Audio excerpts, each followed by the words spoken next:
All right, so in the previous lecture, we have seen that our strategy as derived from MLE is to simply compute an intersection of the curve, say at x star, and then the strategy would then be as simple as the following, where if the observation is greater than this threshold that you have computed, you guess M, and then else you guess D. This time we are going to be more critical and ask, well, how good is this strategy? To quantify the goodness of our strategy, we will compute the probability of winning or guessing correctly in any round of the game. And this has been computed before, so I will skip through I'll breeze through the derivation. But if you don't know what this means, please take a look at the previous lecture. So theta equals D. Okay, and we assume again that it's equally likely that you are given any of the two runners running time. So we assume the probability that this should be that the true runner is actually M or D, both of them are the same, 0.5. So this boils down to just having to calculate probability of win given theta equals M plus probability of win given theta equals D. All right. What is probability of winning given that it was actually M that ran? Well, if you win, that means you correctly guessed that it was M, given your guessed M, given that you have seen the observation. And this means this is the probability that the observation that you receive is such that probability of x theta given M is the following. Right? It's the probability that the likelihood using M is higher than the likelihood using D. And as we have discussed before, this area is they satisfy the property that they are beyond this threshold x star. So if you recall, so if M is right here and there is a threshold x star here, then this probability is the ratio of two areas. It's this area A beyond x star divided by the total area of M, which is everything. So this is equal to A divided by M's area. And if we have been dealing with probability density functions, then the area of M tot is just 1. And so this is simply A. Now, similarly, we proceed the same way for calculating our other term. Okay, theta equals D is equal to probability of x less than x star conditioned on theta equals D. This time we look at the left probability distribution function D, and there's like a x star somewhere here. And again, just like before, if this area to the left of x star is called B, then this value is just B. And so the probability of winning is then 0.5 times A plus B, where A and B are subsets of the area subsets of the two curves here. so I can draw it. So it's this area plus this area. Okay, let's figure out how to compute probability of winning in the homework. But first, let's start with the ideal case. Approach 1. If you have a smooth likelihood functions that you already know the exact formulas, analytical formulas for, like for example, in this problem, you already know that they're Gaussians.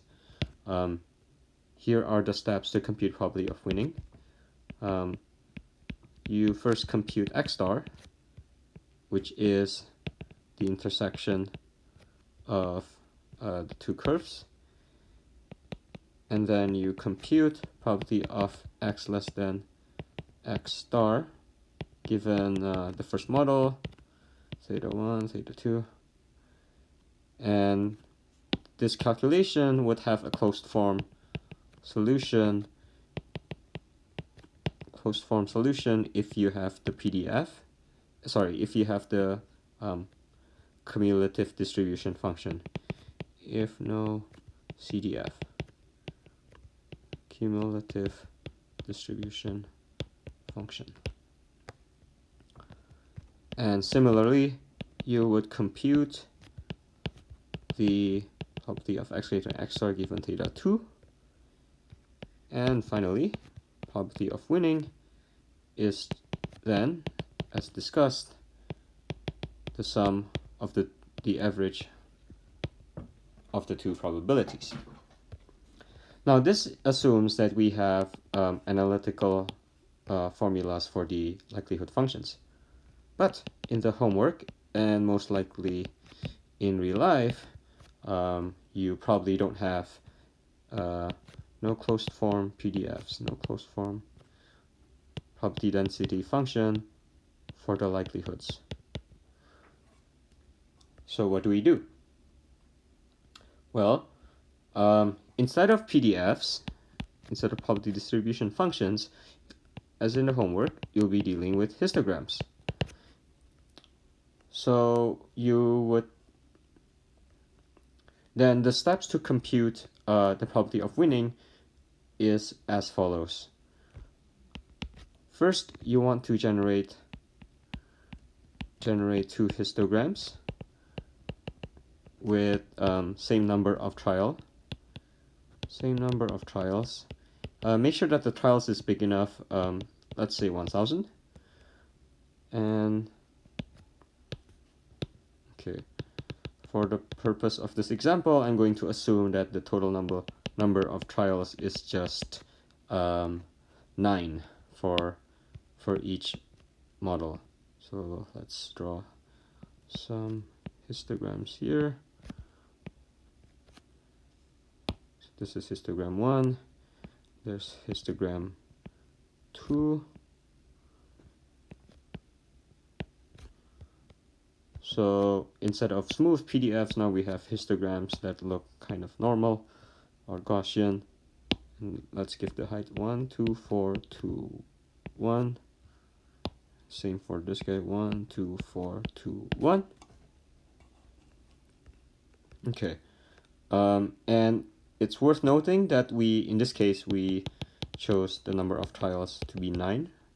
For the total number of trials for each model is 9. It's important that we use the same number of trials because then it will make our calculation simpler later on.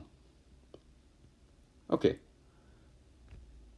Number 2, we want to compute probability of winning given theta equals m. So what does this mean? How can we compute this? Well, the intuition is this is a fraction of the m trials where the result or the x is more likely, where the result of the x satisfies the property that probability of x given theta equals m is greater probability of x given theta equals d. And we can approximate this relationship by noting, by just comparing histogram heights.